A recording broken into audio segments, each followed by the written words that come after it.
Today we're making my recipe for veggie burgers, so let's get started. I have 1 can of black beans that I've rinsed and dried on a baking sheet.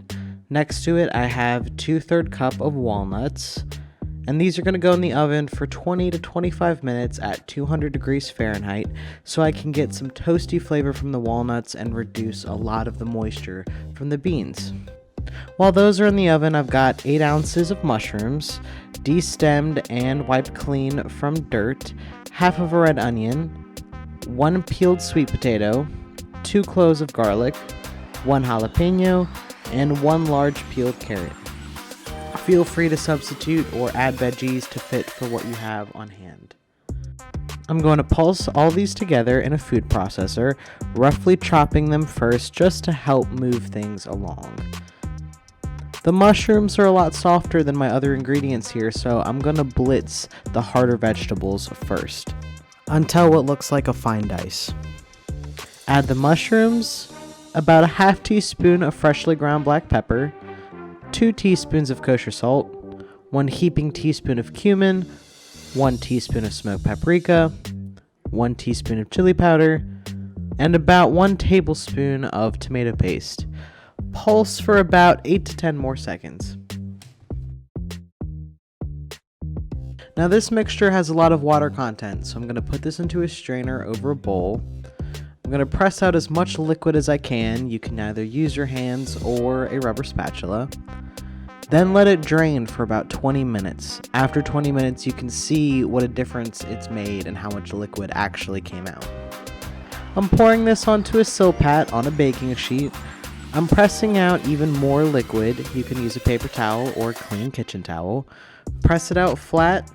Drizzle a generous amount of balsamic glaze and oil on top, and roast this in a 420 degree oven for 15 to 20 minutes, breaking it apart about halfway through the cooking process. Then let it cool at room temperature. Now we're revisiting our black beans and walnuts, which we pulled from the oven to cool just a little bit ago. You can feel the change in the beans' texture, and the split in them was my indicator that they were done cooking. I'm going to transfer these ingredients into our food processor. You don't have to have a food processor for this recipe. You could chop everything very finely by hand, but this is much easier and a lot less time consuming. We're going to add 1 cup of spinach to this. If you have fresh herbs on hand, you should totally toss them in as well. Then just pulse these together until you have a pebbly texture.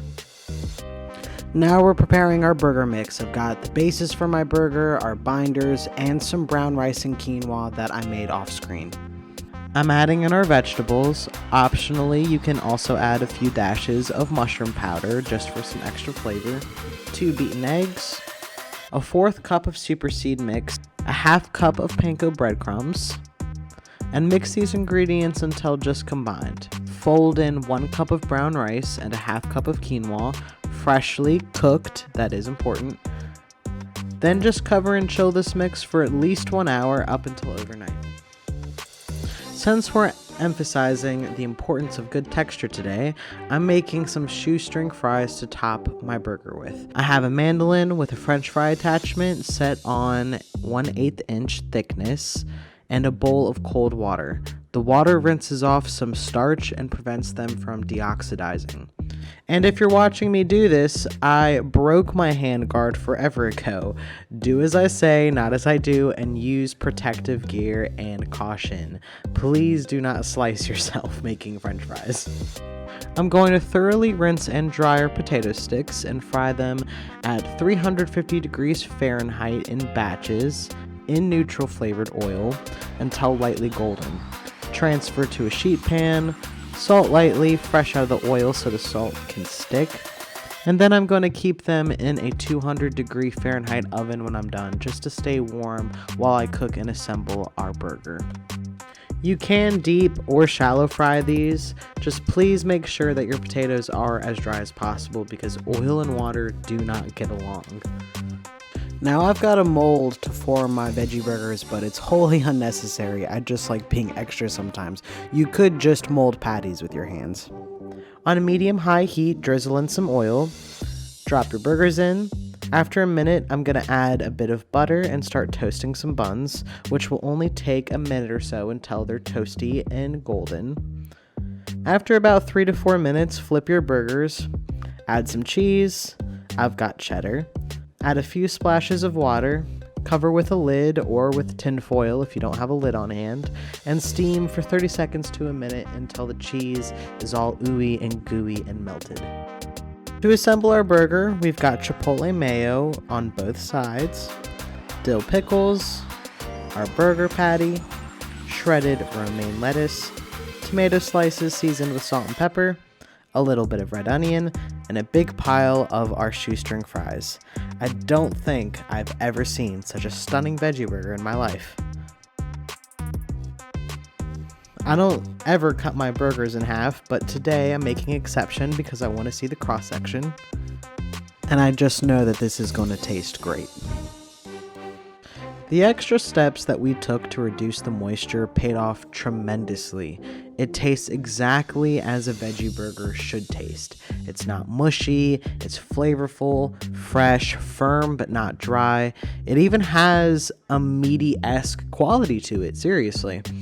It's a veggie burger that celebrates the vegetables it's made with. This burger in its entirety has a whole symphony of texture in general. It has crispy fries, crispness from the romaine, onion, and pickle, creaminess from the mayo and cheese, softness from the brioche bun. The flavor is really nice too. You can taste the seasonings from the patty, and there's a smokiness from the chipotle mayo. It's really delicious. The next day, I actually made a double smashed cheeseburger from this mix with 2 thin smashed patties, American cheese, pickles, ketchup, and mustard, just to see if this veggie burger could satisfy me on a simpler, more decadent level, and it absolutely did just that. With some of these techniques, you can make your own perfect veggie burger just the way that you like it.